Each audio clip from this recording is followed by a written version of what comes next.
Billionaire CEO expected her to look tattered at the event, but was stunned by her glow and elegance. Susan. Maxwell's voice carried that familiar note of authority that had once made her feel simultaneously protected and controlled. I must say, you look unexpected tonight. Unexpected, Susan replied, emerald necklace gleaming at her throat. Or just not desperate enough for your liking? The ballroom seemed to still around them as Maxwell's practiced smile faltered.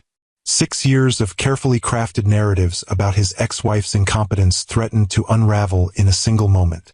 Have you ever been written off by someone who once claimed to love you? Ever had someone powerful try to rewrite your story, expecting you to fade away into insignificance?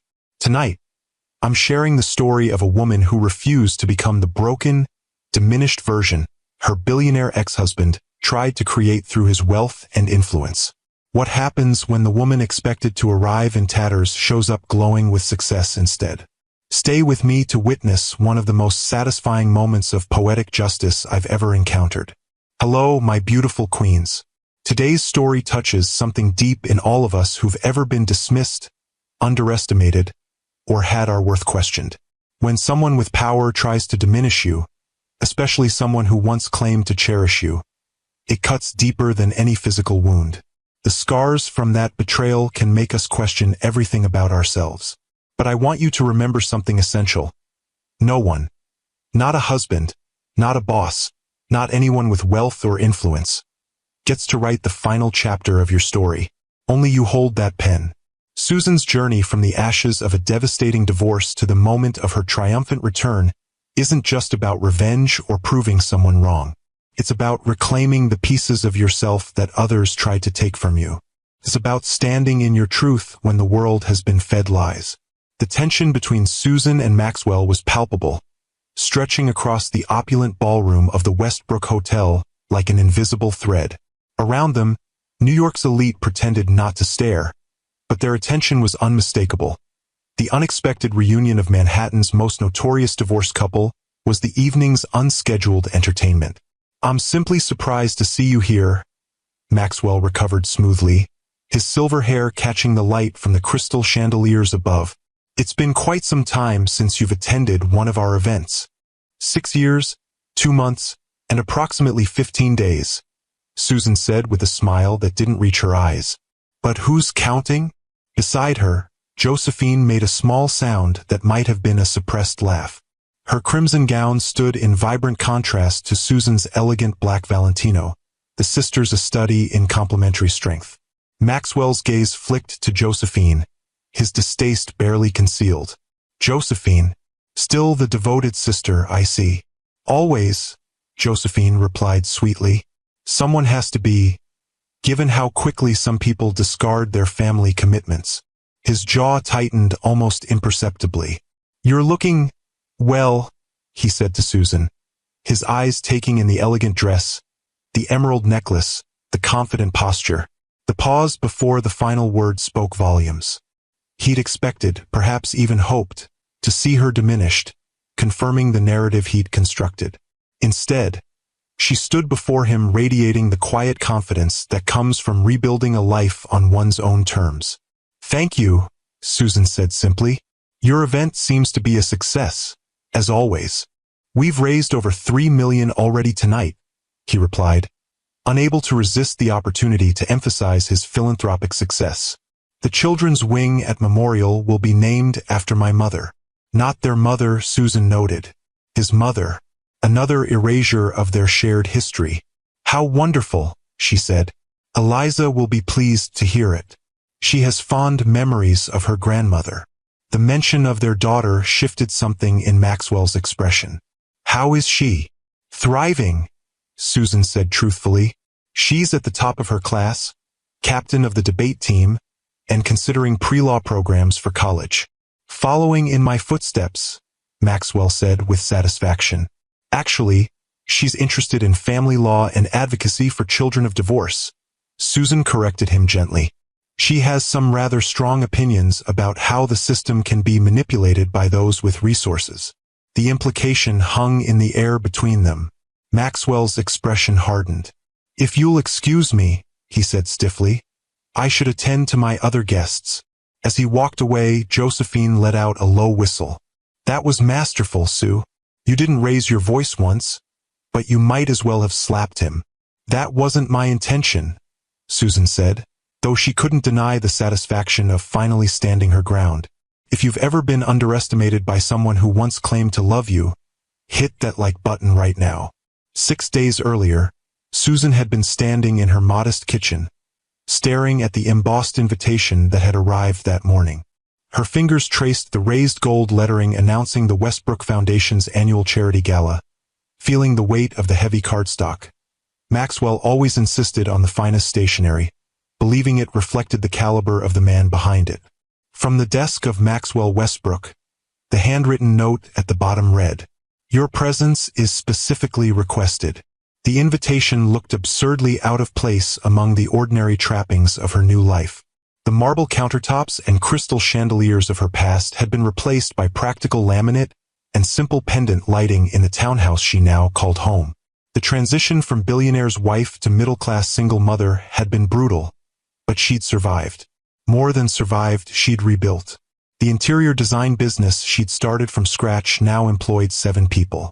Her relationship with 16-year-old Eliza, after years of court-supervised visitation and Maxwell's constant interference, had finally stabilized into something genuine and loving. She'd even started dating again cautiously. So why would Maxwell invite her to his gala now, after years of ensuring she was excluded from the social circles they once dominated together? Her phone buzzed with a text from Josephine. "Did you get one too?" Susan frowned. Josephine had received an invitation? That made even less sense. Maxwell had always treated her sister with barely concealed disdain, considering her too outspoken, too unpolished for his rarefied world. "Yes. Are you going?" Susan texted back. "Hell yes. After what he did to you. I wouldn't miss the chance to see his face when you walk in looking absolutely stunning." Susan smiled despite herself. Josephine had been her fiercest defender throughout the divorce, even when friends they'd had for decades chose sides. Maxwell sighed, invariably, given his power and influence. Another text arrived. "Besides, I heard through Diane that he's expecting you to look appropriately diminished by your reduced circumstances." Direct quote. Diane had been their housekeeper for 15 years, staying on with Maxwell after the divorce. She'd always had a soft spot for Susan, occasionally passing along information despite the risk to her employment. The thought of Maxwell discussing her appearance, expecting her to look shabby or desperate, ignited something in Susan's chest, a familiar fire she hadn't felt in years. Not since the day she'd finally stood up in court and fought back against his accusations. "Mom!" Eliza's voice came from the hallway. "What's that?" Susan turned to see her daughter eyeing the invitation, her dark hair, so like Maxwell's, pulled back in a casual ponytail, her keen eyes, so like Susan's own, missing nothing. "Your father's annual gala," Susan answered honestly. They'd worked hard to establish trust, and that meant no more secrets, no more pretending. "He invited you?" Eliza's eyebrows rose in surprise. "Why?" "I'm not entirely sure," Susan admitted, "but I think he expects me to decline, or to show up looking." She hesitated, searching for the right word. "Broken," Eliza supplied with the directness of youth. "Something like that." Eliza picked up the invitation, studying it with an expression that reminded Susan painfully of Maxwell in his more calculating moments. "You should go," she said finally. "And you should look amazing." "Eliza!" "No, Mom, listen." Her daughter's eyes flashed with determination. "I've heard the things he says about you when he thinks I'm not paying attention. How you couldn't handle the real world without his money. How you're probably struggling to keep the lights on." She set the invitation down with deliberate care. It's time he saw the truth. The truth. Such a simple concept, yet it had been the casualty of Maxwell's campaign against her. His carefully constructed narrative, that Susan had been a trophy wife with expensive tastes who couldn't function without his guidance and wealth, had been repeated so often in their social circles and the business world that it had taken on the patina of fact. "I'm not sure it matters what he thinks anymore," Susan said. though the words rang hollow even to her own ears. It matters because he's still telling the story, Eliza insisted. And people are still believing it, including some of my friends' parents. She crossed her arms, looking suddenly older than her 16 years. I'm tired of hearing whispers about my mom that I know aren't true. Susan felt a surge of protective love for her daughter, who had been caught in the middle of their battle for too long. Perhaps Eliza was right. Perhaps it was time to confront the narrative head-on. If I go, she said slowly, it can't be about revenge or proving something to your father. That would just give him more power. Then make it about you, Eliza said simply. About showing up as exactly who you are now. Successful, independent, and happy without him. Susan looked at her daughter with newfound respect. When had Eliza become so wise? Besides, Eliza added with a mischievous smile that reminded Susan of herself at that age, I happen to know that Grandmother Monroe's emerald necklace is still in the safe deposit box. The one Dad always hated because it wasn't from him. The emerald necklace. A family heirloom that had belonged to Susan's grandmother. A formidable woman who had built a small empire of her own in the 1950s, when female entrepreneurs were rare. Maxwell had indeed disliked it, preferring that Susan wear only the jewelry he selected and controlled. That's true, Susan said thoughtfully, and I believe I still have that black Valentino somewhere. The one with the low back? Eliza grinned. Perfect. As they began to plan, Susan felt something shift inside her. A reclaiming of parts of herself that had been dormant since the divorce. Not the external trappings of wealth that Maxwell had used to define her, but the confidence, the sense of self-worth that had been systematically undermined. She picked up her phone and texted Josephine back. I'm going, and I'm going to need your help. The night of the gala arrived with a crystalline autumn chill in the air. Susan stood before her bedroom mirror, hardly recognizing the woman reflected back at her. Not because of the elegant black Valentino that still fit perfectly, or the emerald necklace gleaming at her throat, but because of the quiet strength in her eyes. The last time she'd attended the Westbrook Gala, she'd been Maxwell's wife, carefully curated to reflect his taste and status. Tonight, she was entirely herself. You look incredible, Mom, Eliza said from the doorway, her expression a mixture of pride and something else, a fierce protectiveness that touched Susan deeply. Thank you, sweetheart. Susan turned from the mirror. Are you sure you're okay staying with Aunt Jo's kids tonight? Positive. Besides, someone needs to keep those little monsters in line. Eliza smiled, referring to her younger cousins. Just promise you'll tell me everything tomorrow. Every detail, Susan promised, gathering her small clutch purse. Another remnant from her previous life, rescued during the hasty packing when Maxwell had given her 24 hours to leave their home. The memory of that day washed over her unexpectedly. The shock of Maxwell's ultimatum, delivered with the same cool precision he used in business negotiations. The frantic packing, trying to decide what pieces of her life she could salvage in the time allowed. The way he'd stood in the doorway of their bedroom, watching her with detached interest, as if her distress was a curious social experiment. You'll realize soon enough that you can't survive without me, he'd said, his voice matter-of-fact. I've given you everything you have, Susan. Your social standing, your lifestyle, even your sense of taste. Without me, what are you, really?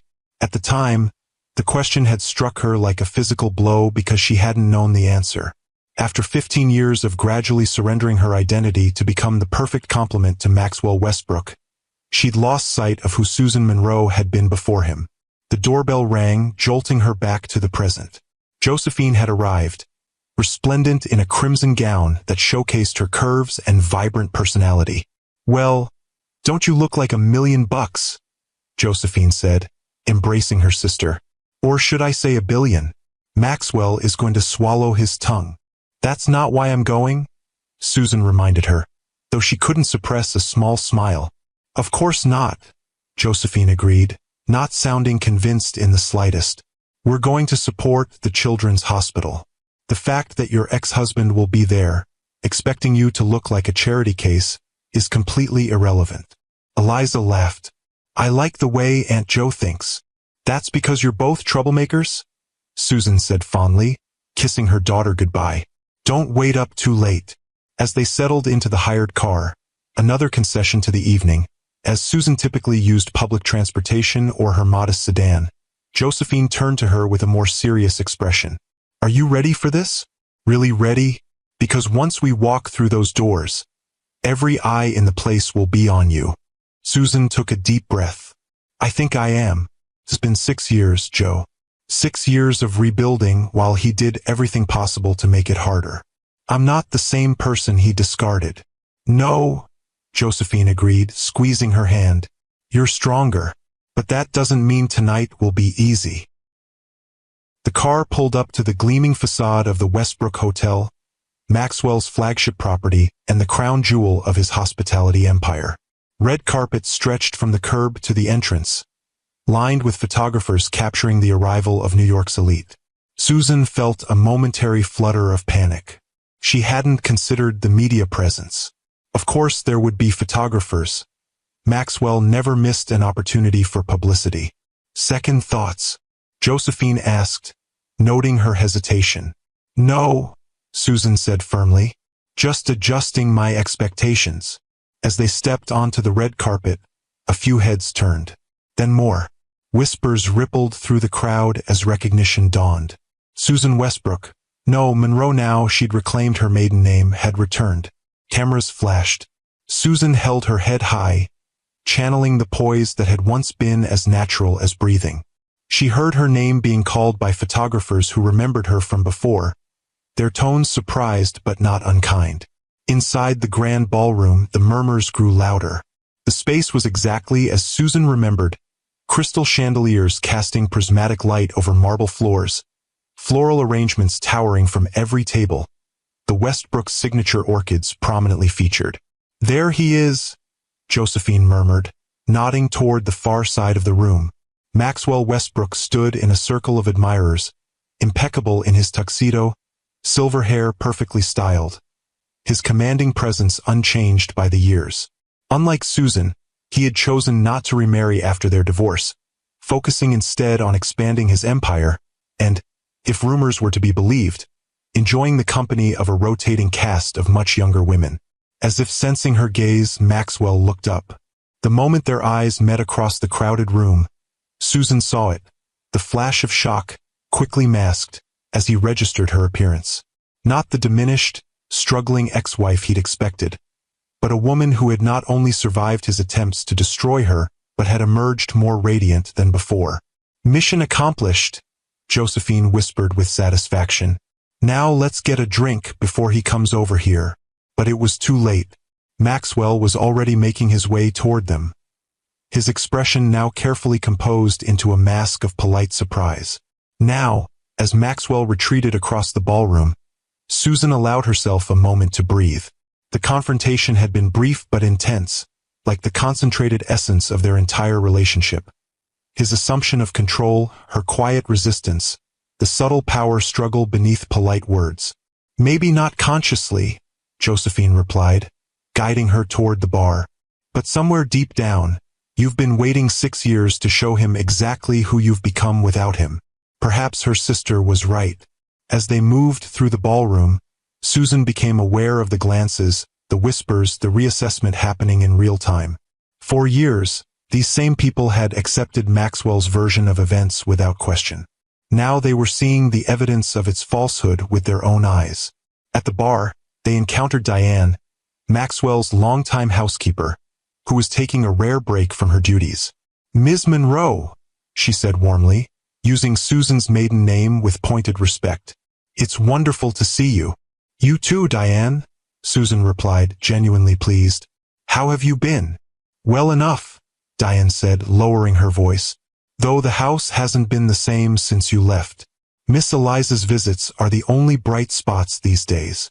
I'm sure Maxwell keeps things interesting, Josephine interjected with barely disguised curiosity. Diane's expression remained professionally neutral, but her eyes spoke volumes. Mr. Westbrook has been focused on his work. The house feels empty most of the time. Some men don't know what they have until it's gone, Josephine murmured into her champagne.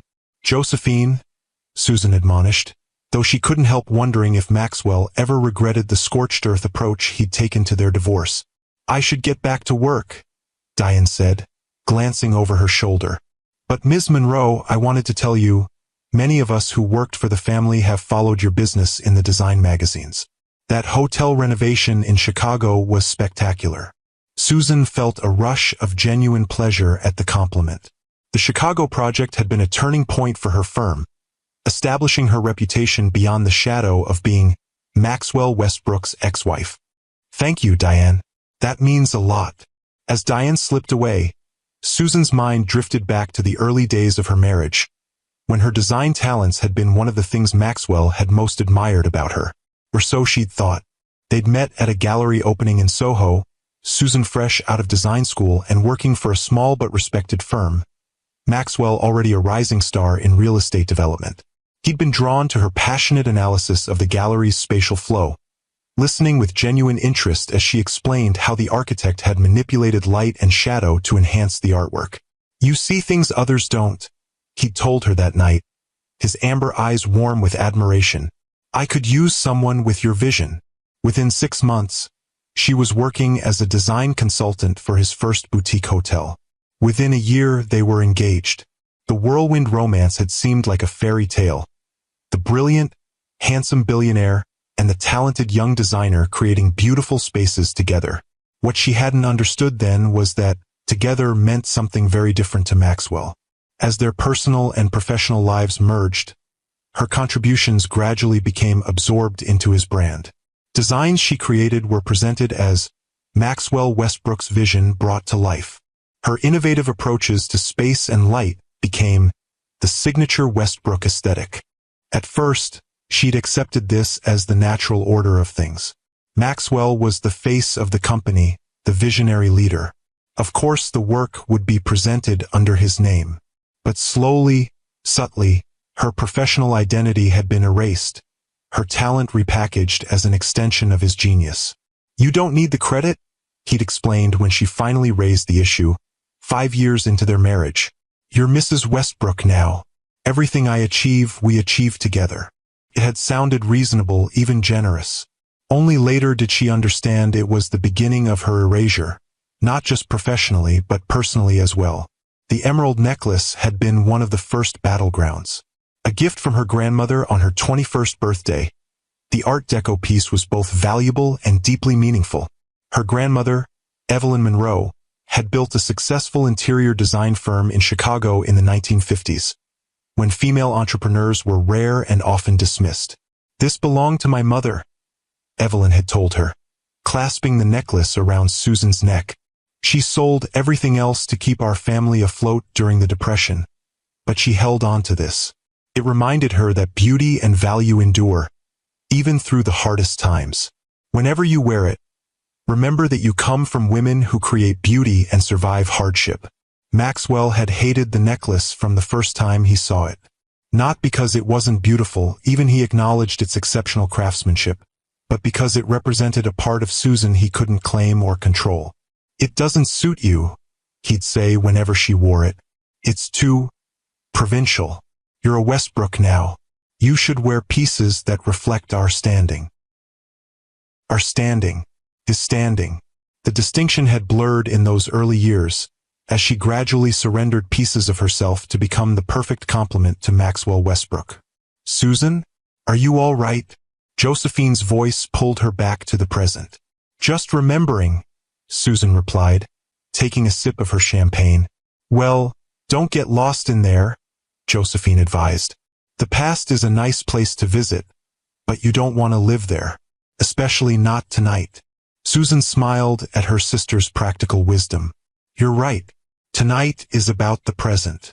And the future, Josephine added with a meaningful glance across the room, where Lawrence Harrington had just entered the ballroom. Lawrence had once been one of Maxwell's closest friends and business partners, though rumors of a falling out had circulated for years. His presence tonight was surprising. Maxwell typically excised former allies from his life with surgical precision. As if sensing their attention, Lawrence looked their way. His expression shifted from polite social scanning to genuine surprise and pleasure when he spotted Susan. He excused himself from his current conversation and made his way toward them. "Susan Monroe," he called as he approached. "As I live and breathe." "Lawrence," she greeted him with genuine warmth. "It's been too long." "Indeed it has," he agreed, kissing her cheek. "Though I've been following your career with interest. That boutique hotel chain you redesigned has been stealing my best corporate clients." Susan laughed. "Hardly stealing. Just offering an alternative aesthetic that happens to resonate with a certain clientele. An aesthetic that bears your unmistakable signature," Lawrence said, his admiration evident. "You always did have an eye for transforming spaces, even back when Maxwell insisted on taking credit for your ideas." The observation, casually delivered but pointed, confirmed what Susan had long suspected, that at least some in their circle had seen through Maxwell's carefully constructed narrative even before tonight. "You're too kind," she said, deflecting the compliment with practiced grace. "Not kind enough," Lawrence replied, his expression turning serious. "I should have reached out after the divorce. The way Maxwell handled things. It wasn't right." Susan felt a tightness in her chest at the unexpected acknowledgement. For years, she'd believed that everyone in their shared social circle had accepted Maxwell's version of events without question. The possibility that some had seen the truth but remained silent was both validating and painful. "It was a difficult time," she said simply. "For what it's worth," Lawrence continued, lowering his voice, "not everyone believed what Maxwell said about you. Some of us remembered the brilliant woman who transformed the Wellington Hotel from a dated disaster into the most sought-after boutique property in Chicago. That kind of talent doesn't vanish overnight, regardless of what convenient narrative Maxwell was spinning. If you've ever had to rebuild your life after someone tried to tear it down, comment rising below. The Wellington Hotel. Susan hadn't thought about that project in years, though it had once been her proudest achievement.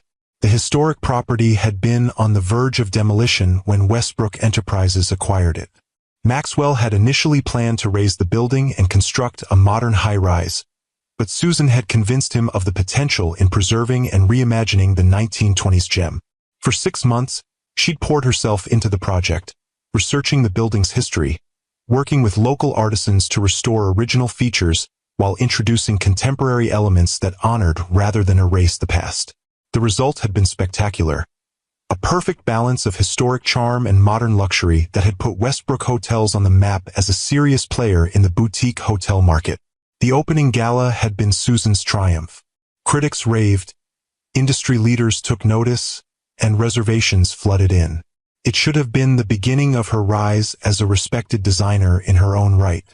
Instead, it became the beginning of her erasure. "My wife has such a good eye for detail," Maxwell had told reporters that night, his arm around her waist in what appeared to be a loving gesture but felt more like possession. "She's helped select some of the decorative elements that really finish the spaces I've envisioned." Decorative elements. As if her comprehensive redesign of the entire property, from structural changes to lighting concepts to custom furniture, could be reduced to throw pillows and wall art. She'd started to correct him, but he'd squeezed her waist in warning, his smile never faltering. Later, in their hotel suite, she'd confronted him. "Why did you do that? You know I did more than select decorative elements. This entire concept was my vision." "Don't be dramatic, Susan," he'd replied, loosening his tie with practiced ease. "Everyone knows you're talented, but this is business. Westbrook Hotels is my company, my brand. The market responds to a singular vision, not a committee. I'm not a committee. I'm your wife and the lead designer on this project." "Exactly. You're my wife. Everything we do as a team with me as the public face. That's how this works."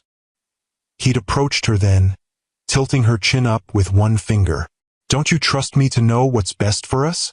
For our future?" The question had been delivered with such confidence, such absolute certainty, that she doubted herself. Maybe he was right. Maybe this was how successful partnerships worked. Maybe her desire for recognition was selfish, even counterproductive to their shared goals. It was only years later, after the divorce, that that she recognized this moment for what it was. The first major fracture in the foundation of their marriage, the first time she'd clearly seen Maxwell's need to diminish her in order to elevate himself. The Wellington is still one of my favorite hotels in Chicago, Lawrence was saying, pulling her back to the present. Though I have to say, your work on the Archer Group's boutique chain might have surpassed it. The Phoenix property in particular is extraordinary. The Phoenix, her first major commission after the divorce, and the project that had saved her fledgling design firm from collapse.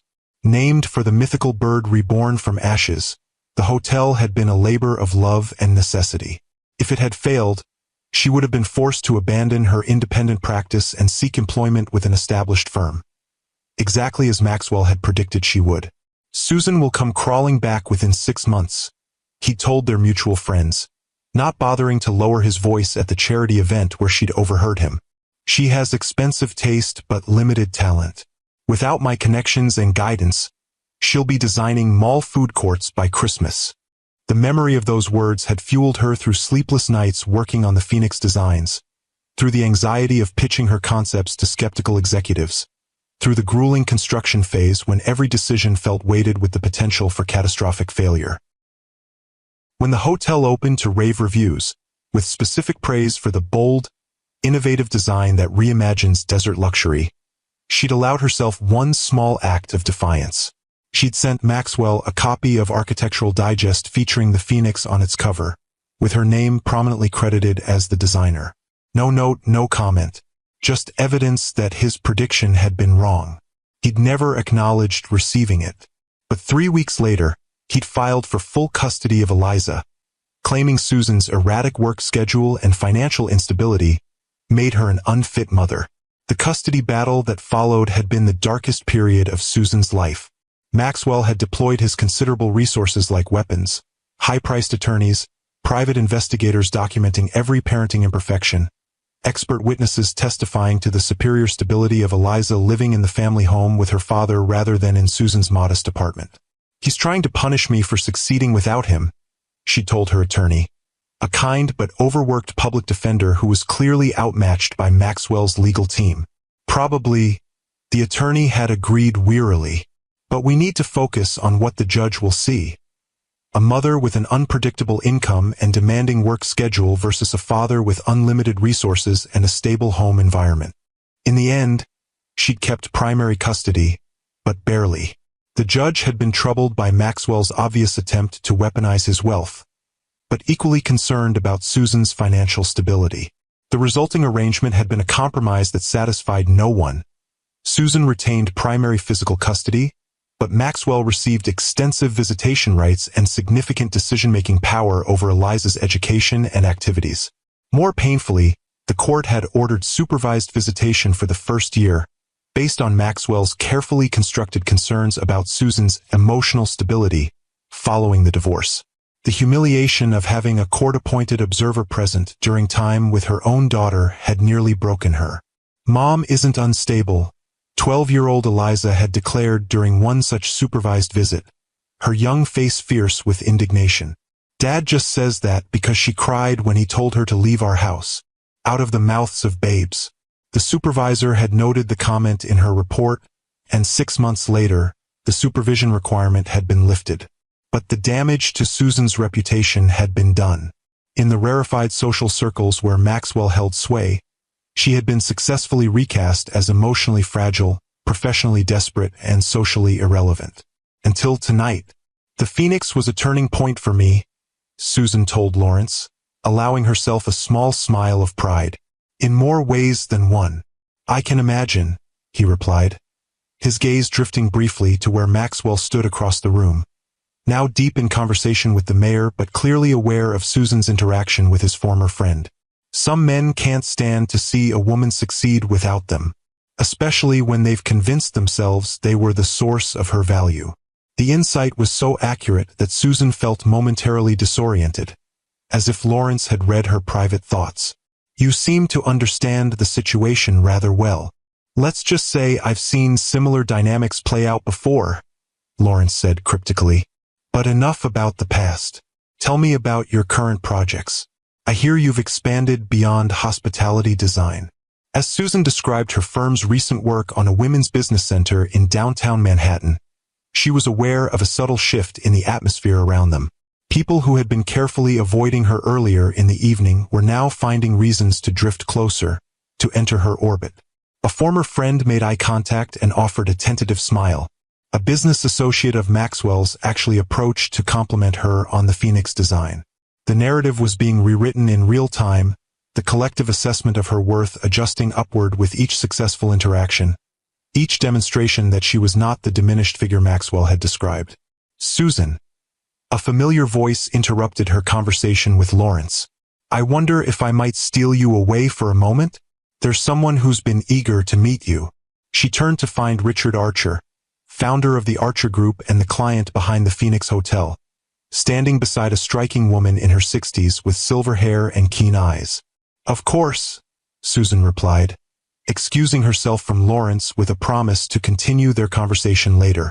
Susan Monroe, may I present Victoria Chun, CEO of Meridian Properties, Richard said as they moved toward a quieter corner of the ballroom. Victoria, this is the designer I've been telling you about. Victoria Chun. The name was familiar.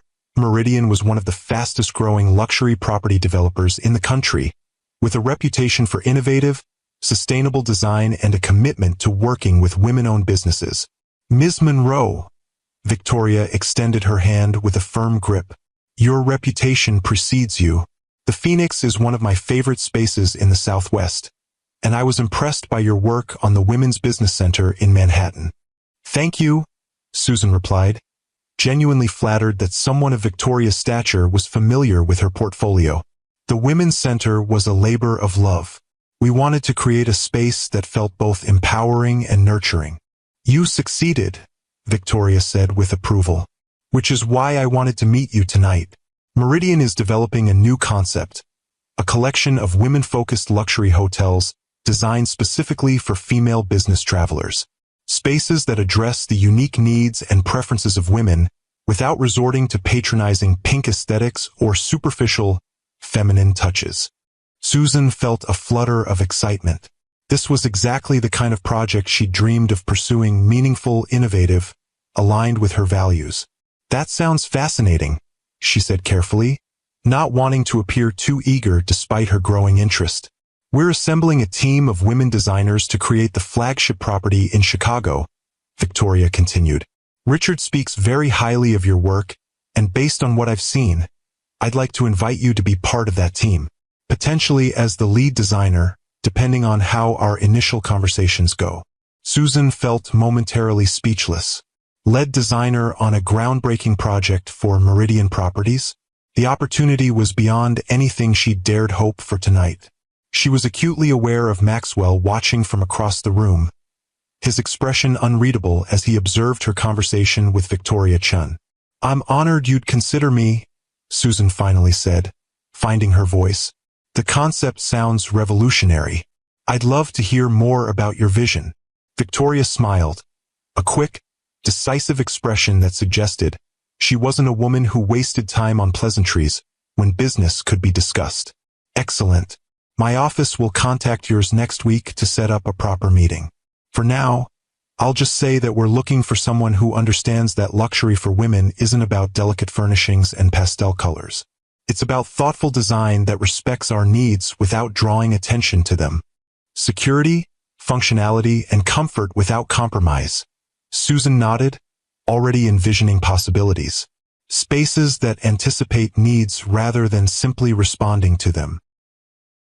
Exactly, Victoria looked pleased.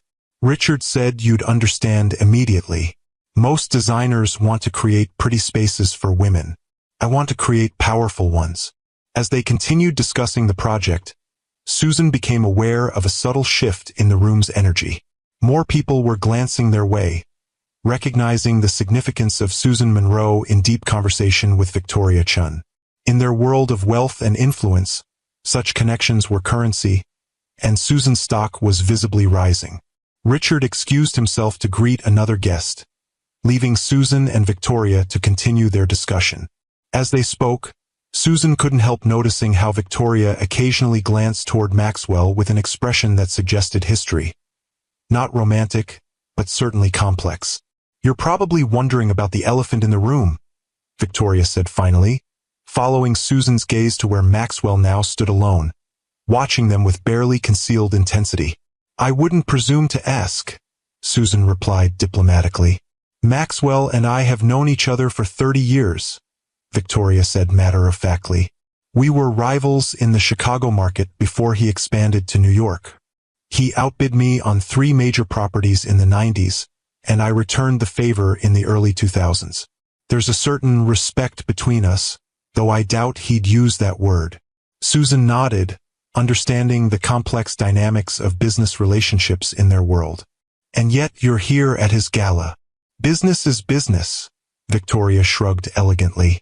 Besides, I make a point of supporting children's healthcare initiatives, regardless of who's hosting the event. She paused, studying Susan with those keen eyes. Just as I make a point of recognizing talent regardless of whose ex-wife possesses it.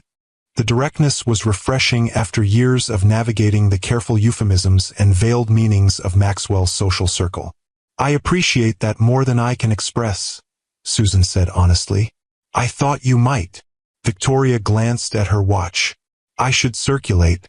But before I go, she lowered her voice slightly, I want you to know that not everyone accepted Maxwell's version of events after your divorce.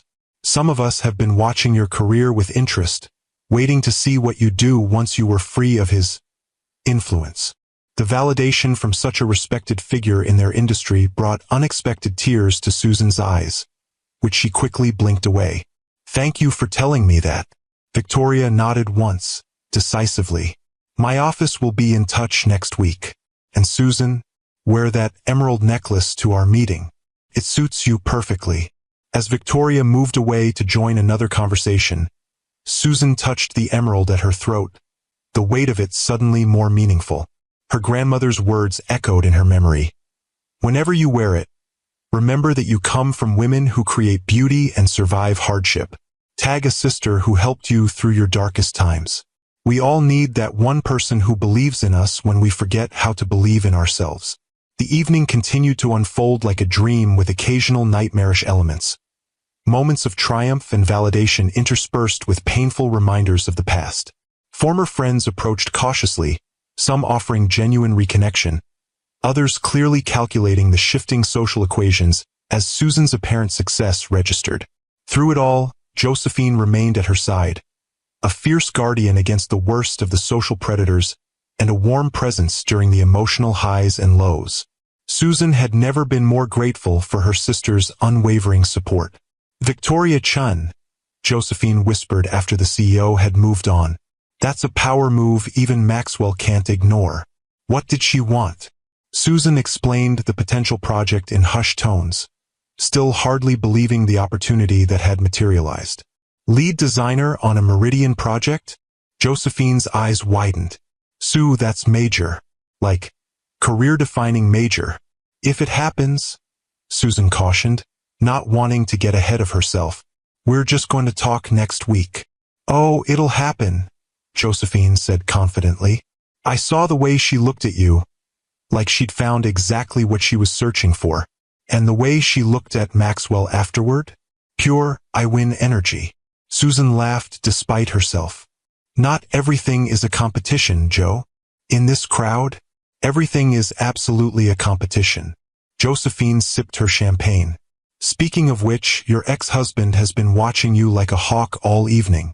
I think he's trying to decide whether to ignore you for the rest of the night or make another attempt at reasserting dominance. Susan followed her sister's gaze to where Maxwell stood with a small group of business associates. His attention ostensibly on their conversation, but his awareness clearly fixed on her. The look in his eyes was one she recognized from their marriage. Calculation mixed with a proprietary interest that had once seemed protective but she now recognized as controlling. Let him watch, Susan said, surprising herself with the lack of anxiety she felt. I'm not here for him. That's my girl.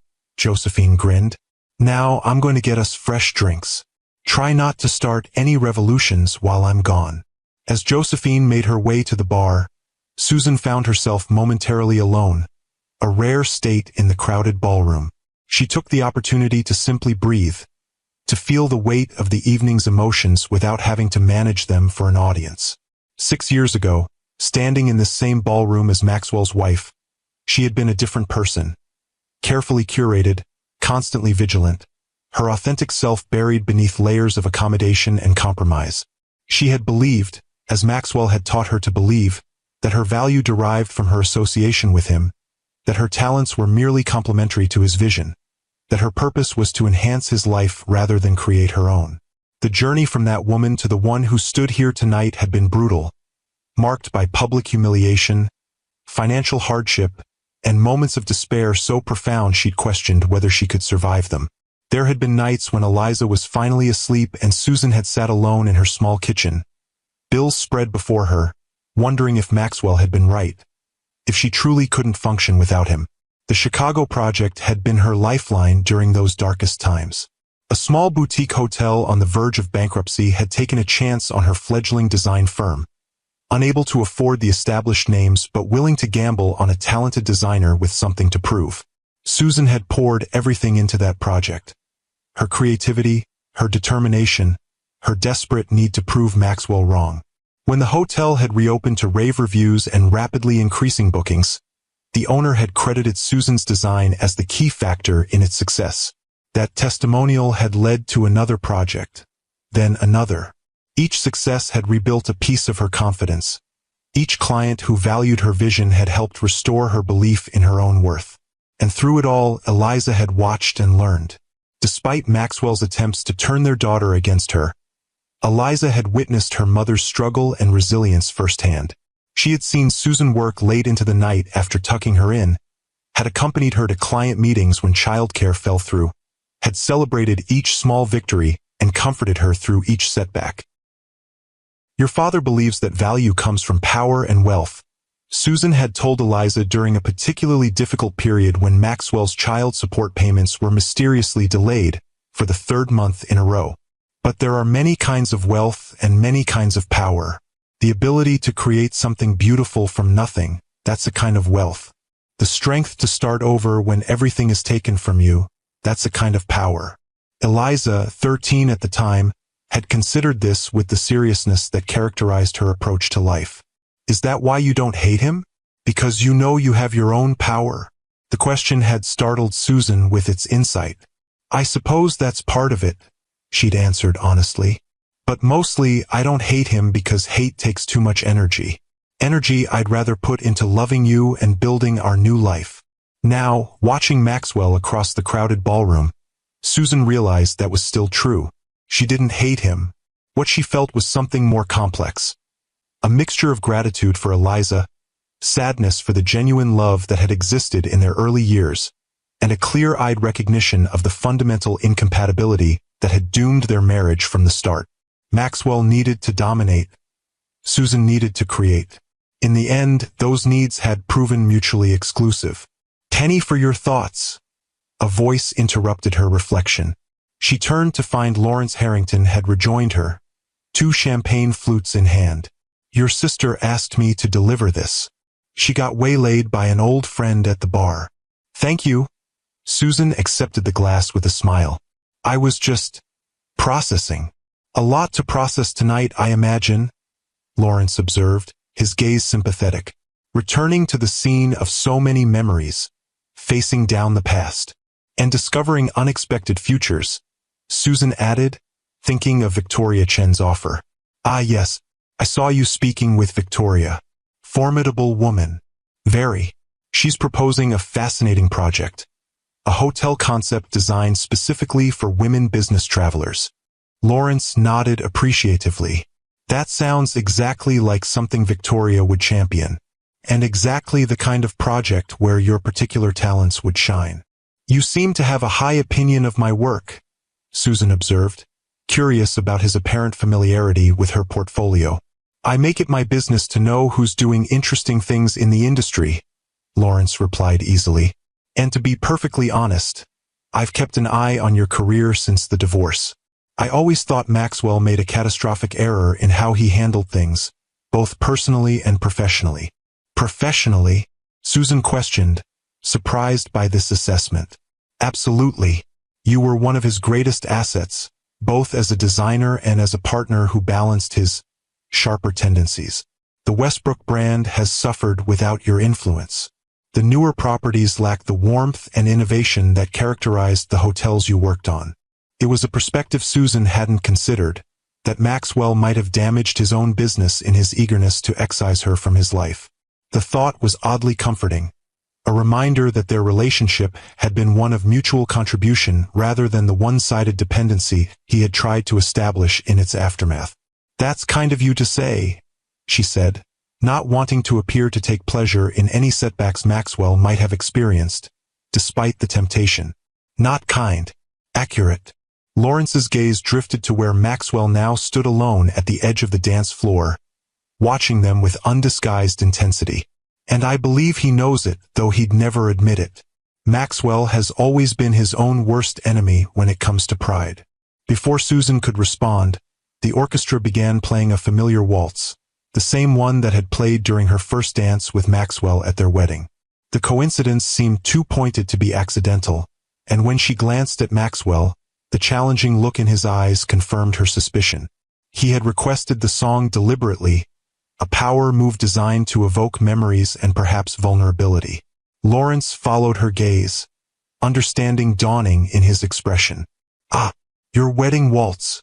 "Yes," Susan admitted, feeling a complex surge of emotions.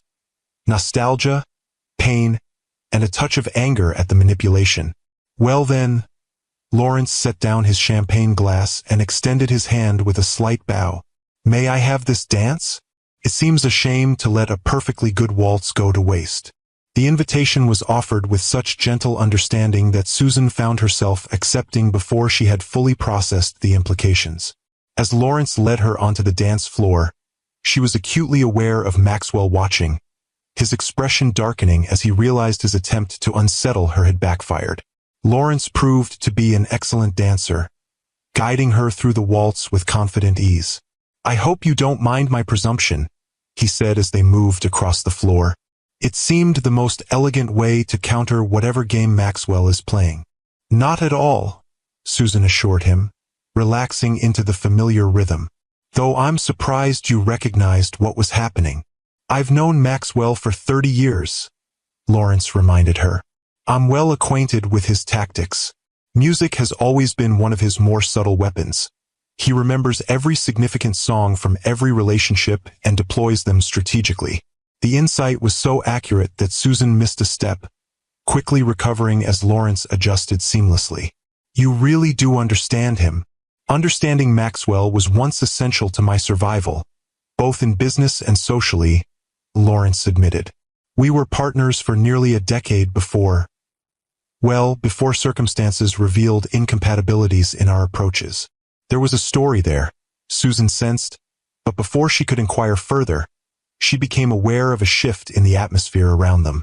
Other dancers were glancing their way, then toward the edge of the floor where Maxwell stood watching. The waltz was drawing to a close, and as the final notes sounded, Lawrence executed a perfect turn that positioned them directly in Maxwell's line of sight. "Thank you for the dance," Susan said as they separated, genuinely grateful for his understanding and support. "The pleasure was mine," Lawrence replied with a warm smile. "And if I'm not mistaken, you're about to have an opportunity to demonstrate just how completely you've moved beyond the past."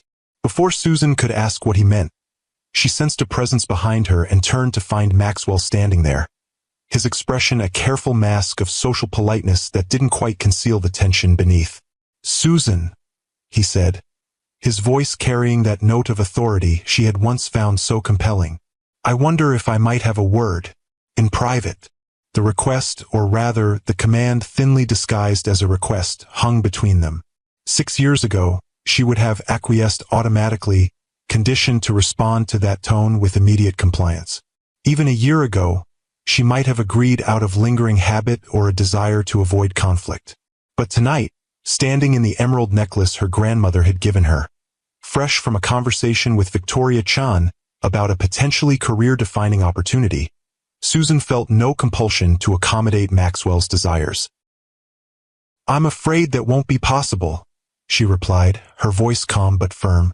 I'm enjoying the evening as it is. If you have something to discuss, we can speak right here. Something flickered in Maxwell's eyes. Surprise, perhaps, or irritation at being denied. He glanced at Lawrence, who had remained nearby, then back to Susan. Very well. I wanted to discuss Eliza's winter break plans. I was thinking of taking her to the chalet in Aspen for Christmas. The request was reasonable on its surface. They had joint custody during school holidays, but Susan recognized the underlying strategy. By raising a co-parenting issue in this public setting, Maxwell was attempting to reestablish their connection on his terms, to remind everyone watching that they remained linked through their daughter, regardless of Susan's apparent independence. Eliza and I have already discussed her winter break, Susan replied evenly. She's expressed a strong preference for our usual arrangement. Christmas Eve and morning with me, the remainder of the break with you. She's particularly looking forward to the college tour you promised. Maxwell's jaw tightened almost imperceptibly. Clearly, he hadn't expected Susan to be so well informed about his plans with their daughter. I see. Well, plans can always be adjusted. The chalet would be available for both of you, of course, if you'd like to join us for part of the holiday. The invitation, delivered with calculated casualness, was another maneuver, an attempt to position himself as the magnanimous ex-husband extending an olive branch. Susan recognized it for what it was. Not a genuine desire for her company, but a public demonstration of his continued influence over her life. That's very generous, she said, matching his tone of casual politeness. But I've already committed to a project in Chicago that will keep me busy through the holidays. Eliza understands. In fact, she's quite proud of the opportunity. Chicago. Maxwell's interest sharpened visibly. What project? Susan smiled, allowing herself a small moment of satisfaction. I'm not at liberty to discuss the details yet, but I'm sure you'll hear about it once it's announced. The deliberate echo of the corporate discretion Maxwell had always insisted upon, the countless times he had used, "I'm not at liberty to discuss" to shut down her questions about his business dealings, was not lost on him. His expression tightened further, the mask of polite interest slipping to reveal a flash of genuine annoyance. I see, he said again, though clearly he didn't, not fully. Well, I wouldn't want to keep you from your networking. He glanced meaningfully toward Lawrence, the implication clear in his tone. Maxwell, Lawrence interjected smoothly. Always a pleasure to observe your unique approach to co-parenting. If you'll excuse us, I believe Victoria Chun was hoping to continue her conversation with Susan before the evening ends.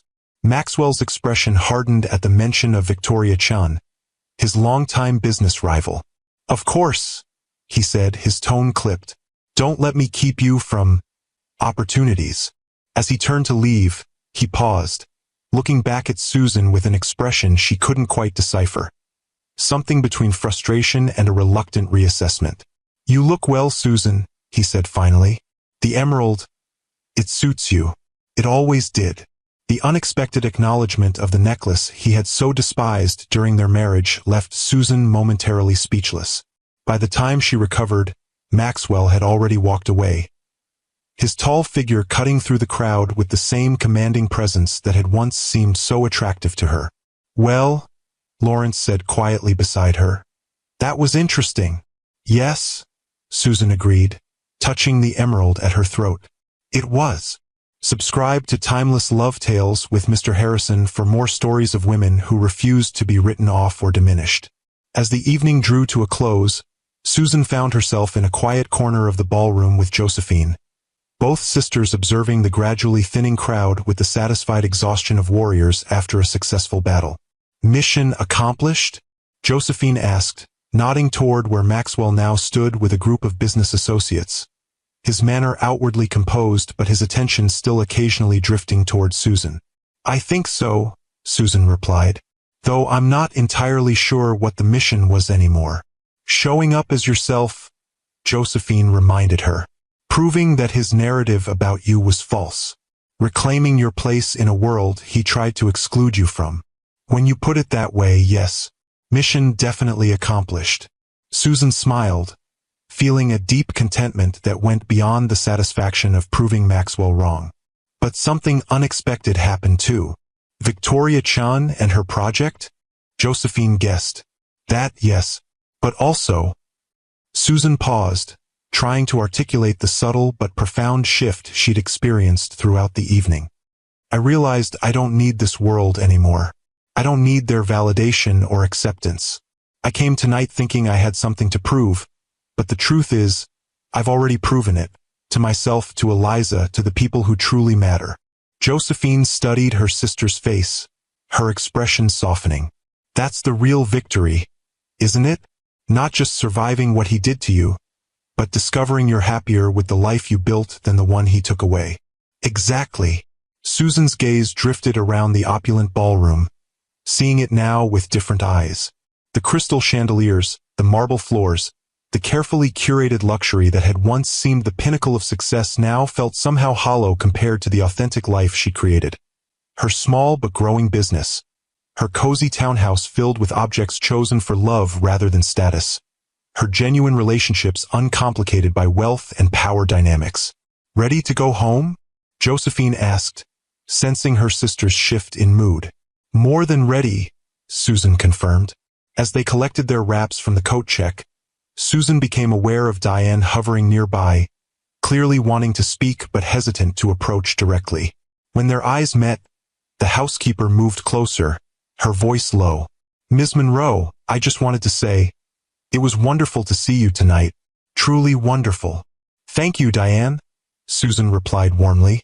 It was good to see you too. Diane glanced over her shoulder, ensuring no one was within earshot, then continued in a rush. He's not the same since you left, you know. The house is like a museum now. Perfect but empty. He works all the time, barely sleeps. Miss Eliza says he's different when she visits, tries to be present. But as soon as she leaves, she shook her head slightly. I shouldn't be telling you this. It's all right, Susan assured her, touched by the woman's concern despite the complicated emotions it stirred. I hope he finds happiness, I really do. Just not at my expense anymore. Diane nodded, understanding in her eyes. You look happy, Ms. Monroe. It suits you even better than that beautiful necklace. With those words, she slipped away, returning to her duties before her absence could be noticed.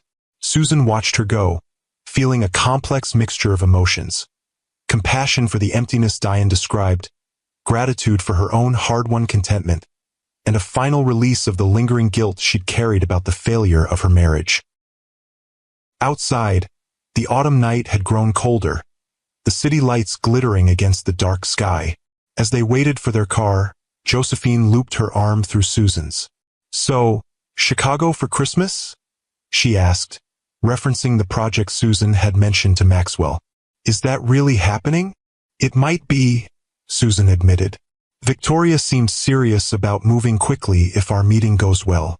The flagship hotel would be in Chicago, and the initial design phase would need to happen over the winter. Eliza will understand, Josephine assured her. That girl is your biggest fan, you know. She tells everyone about her mom, the badass designer who rebuilt her life from scratch. Susan laughed, warmth spreading through her chest at the thought of her daughter's fierce pride. She's exaggerating a bit. I had help. I had you. Damn right you did, Josephine agreed with a grin. Someone had to remind you how amazing you were when you forgot. Their car arrived, and as they settled into the back seat, Susan took one last look at the gleaming facade of the Westbrook Hotel. 6 years ago, she had left this building in tears, her belongings hastily packed, her future terrifyingly uncertain. Tonight, she was leaving on her own terms, head high, heart full, with new possibilities unfolding before her. Take us home, please, she told the driver, and meant it in every sense of the word. The townhouse was quiet when Susan returned, the babysitter having fallen asleep on the couch despite her best efforts to wait up for the full report. Susan gently woke the college student, paid her generously for the late night, and saw her safely into a rideshare before checking on Eliza. Her daughter was sound asleep, dark hair spread across her pillow, looking younger in sleep than her 16 years. Susan stood in the doorway for a moment, overwhelmed with love and gratitude for this remarkable young woman who had weathered the storm of her parents' divorce with such resilience and wisdom. In the kitchen, Susan found a note propped against the fruit bowl in Eliza's neat handwriting. Hope you showed them all who's boss. Can't wait to hear everything. Love you, Mom. P.S. Made brownies. They're under the cake dome. You're welcome. Susan smiled, lifting the dome to find a plate of slightly lopsided but undoubtedly delicious brownies. She took one and sat at the small kitchen table, finally allowing the events of the evening to settle fully in her mind. The confrontation with Maxwell, the unexpected support from Lawrence, Victoria Chen's exciting proposal, the subtle but unmistakable shift in how she was perceived by the social world she had once been exiled from. All of it felt significant, yet somehow less important than she had anticipated. What mattered most was not the external validation but the internal certainty she now possessed, the unshakable knowledge of her own worth that no one, not even Maxwell Westbrook with all his wealth and influence, could ever again diminish. Her phone buzzed with a text from Josephine. Home safe. You were magnificent tonight. Sleep well, warrior queen. Susan smiled, typing back, you too. Love you. Breakfast tomorrow? The reply came immediately. Absolutely. Your place. I'll bring bagels, you provide details. Setting her phone aside, Susan finished her brownie and made her way to her bedroom. As she carefully removed the emerald necklace, placing it in its velvet box, she thought of her grandmother's words again. Whenever you wear it, remember that you come from women who create beauty and survive hardship. She had done both. Created beauty in her designs, in her home, in the relationship she'd rebuilt with her daughter. Survived the hardship of having her life dismantled, her worth questioned, her abilities dismissed. Not just survived, but thrived. 1 year later, Susan stood in the soaring lobby of the Athena, Meridian Properties flagship, women-focused luxury hotel in downtown Chicago. Snow fell gently outside the floor-to-ceiling windows, the white flakes creating a magical backdrop for the hotel's grand opening celebration. The space around her was her most ambitious design yet, a perfect balance of strength and warmth, with innovative features specifically created for women travelers without a single patronizing pink accent or diminutive feminine touch. Instead, the design spoke of confidence, sophistication, and thoughtful attention to both security and comfort. It's magnificent, Susan, Victoria Chen said, appearing beside her with 2 glasses of champagne. Everything I hoped for and more. The advance bookings have exceeded our projections by 30%. I'm so glad. Susan accepted the champagne with a smile. This project has been the most fulfilling of my career. And it's just the beginning, Victoria reminded her. The board approved the expansion to 3 additional cities yesterday. We'd like you to oversee the design for all of them, with your team handling the implementation. The news, while welcome, wasn't entirely unexpected. The Athena concept had generated buzz in the industry for months, with advance reviews praising its innovative approach to luxury hospitality for women. Susan's firm had grown to accommodate the increased workload, now employing 15 designers and support staff, including 2 promising young women Susan had mentored personally. I'd be honored, she told Victoria sincerely. As they clinked glasses to seal the agreement, Susan caught sight of a familiar figure across the lobby. Eliza, now 17 and even more poised, deep in conversation with one of the hotel's investors. Her daughter had flown in yesterday for the opening, insisting she wouldn't miss her mother's triumph for anything, not even the college preparation exam scheduled for the following week. Your daughter is remarkable, Victoria observed, following Susan's gaze. She was explaining the concept of spatial empowerment to Senator Williams earlier. The woman was so impressed she asked if Eliza was considering a future in politics. Susan laughed. Don't give her ideas. She's already planning to revolutionize family law after she finishes her education. A worthy goal, Victoria nodded approvingly. The system could use some revolution. Susan couldn't disagree. Despite the improvements in her co-parenting relationship with Maxwell over the past year, a gradual thawing that had begun, surprisingly, after the night of the gala, She remained acutely aware of how differently her divorce and custody battle might have unfolded without his wealth and influence tipping the scales. Maxwell himself had changed in subtle but significant ways since that night. The scorched earth campaign against her had ceased entirely.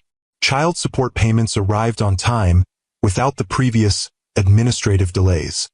He had even, in a moment that still occasionally stunned Susan when she recalled it, apologized for certain aspects of his behavior during and after their divorce.